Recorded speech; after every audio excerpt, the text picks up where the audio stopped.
Okay sir.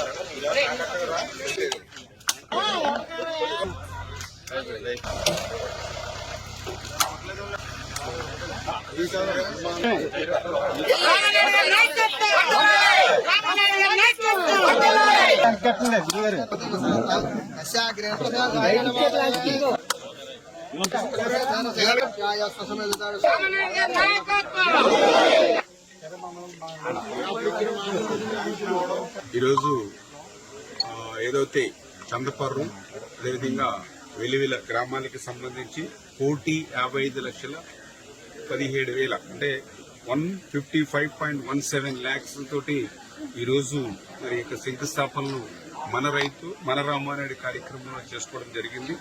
అందులో భాగంగా ఏదైతే చందపర్రు రెవెన్యూ డ్రైన్ మీద 11 లక్షలు, ఆగర్తిపాలెం మల్లవరం బ్రాంచి 16 లక్షలు, వెలివిల జున్నూరు రహదారికి 28.50 లక్షలు, వెలివిల జున్నూరు ఛానల్లో ఏదైతే డీసిల్టింగ్ నిమిత్తం 9.67 లక్షలు, వెలివిలు జున్నూరు ఛానల్ మీద గ్రాహల రహదారి కోసం 31 లక్షలు, వెలివిల జున్నూరు ఛానల్ మీద ఇప్పుడే ఇక్కడ మనం శంకుస్థాపన చేసాం 59 లక్షలతోటి ఒక బ్రిడ్జ్ వంతెన నిర్మాణం అంటే 155.17 లక్షలతోటి ఈరోజు మనం ఈ రెండు గ్రామాల్లో మరి మన రైతు మన రామారెడ్డి కార్యక్రమంలో శంకుస్థాపన చేయడం జరిగింది.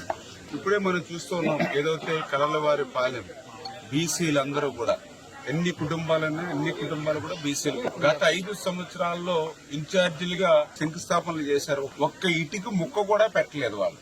అది ఈ రోజు నేను ఏదైతే మాట ఇచ్చానో ఆ మాట ప్రకారం అధికారంలోకి వచ్చి 10 నెలలకు కూడా కానిటువంటి స్థితిలో మళ్ళీ ఆ బీసీలు అంటే తెలుగుదేశం అంటే బీసీలు వాళ్ళ రుణం తీర్చుకునే విధంగా నేను పనిచేయాలనే ఆలోచనతో ఇచ్చినటువంటి మాటకు కట్టుబడి ఇవాళ కడలవారిపాలెం మరి కడలవారిపాలెనికి ఈరోజు 59 లక్షలు అక్షరాల 59 లక్షలతో ఇక్కడ బ్రిడ్జిని మనం నిర్మాణం చేయబోతూ ఉన్నాం. టెండర్లు పిలిచాం, వర్క్ ఆర్డర్ ఇచ్చాం. ఈ వేసవి కాలంలోనే మరి ఇప్పుడు కాలువలు కడుతూ ఉన్నారు ఈ రోజుతోటి కాబట్టి ఇమ్మీడియట్ గా పనులు ప్రారంభిస్తూ ఉన్నాం.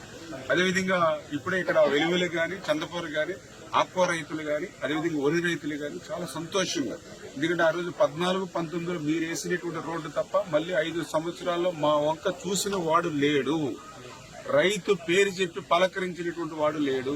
మళ్ళీ మీరు వచ్చారు, ఇవాళ మళ్ళీ మా రైతాంగానికి ఒక మార్గదశ, మా రైతాంగానికి మళ్ళీ ఒక గోల్డెన్ పీరియడ్, ఒక స్వర్ణయుగం మా రైతులకి అని చెప్పి ఈవేళ రైతులే స్వచ్ఛందంగా ముందుకొచ్చి పనిచేస్తున్నటువంటి పరిస్థితి ఖచ్చితంగా రేపు రాబోయేటువంటి రోజుల్లో కూడా. ఎందుకంటే మన అందరికీ అన్నం పెట్టేటువంటి అన్నదాత క్షేమంగా ఉండాలి, అన్నం పెట్టేటువంటి అన్నదాత సంక్షేమమే నాకు ముఖ్యం.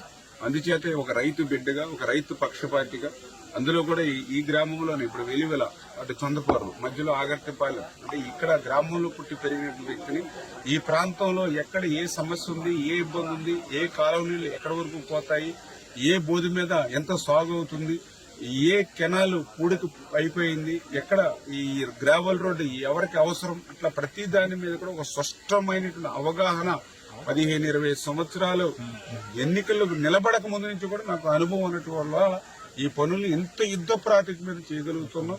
అదేవిధంగా నియోజకవర్గ ప్రజలు కూడా ఆశీర్వదించారు. ఇవాళ ఒక ఇరిగేషన్ శాఖ మంత్రిగా ఉండడం వల్ల కూడా ఈ నిధులు తీసుకొచ్చి ఈ పనులు చేసేటువంటి శక్తి నాకు వచ్చింది అని అంటే అది నా నియోజకవర్గ ప్రజలు. అంచేత నా నియోజకవర్గ ప్రజలు ఇచ్చినటువంటి అధికారాన్ని నేనేదో ఆస్వాదించడానికో లేకపోతే నేనేదో బెంగళూరులో ఊటీయో లేకపోతే ఎక్కడో ఇతర దేశాలు రాష్ట్రాలు తిరగడానికి ఉపయోగించుకోకుండా ఉదయం 5:30 నుంచి రాత్రి 11-12 వరకు ప్రజల కోసం పనిచేస్తూ ఈ పనులన్నీ కూడా పూర్తి చేస్తున్నామని చెప్పి తెలియజేసుకుంటూ భవిష్యత్తులో కూడా ఈ యొక్క నియోజకవర్గ ప్రజలకు రైతాంగానికి అండగా తోడుగా నిలుస్తామని చెప్పి తెలియజేస్తాం.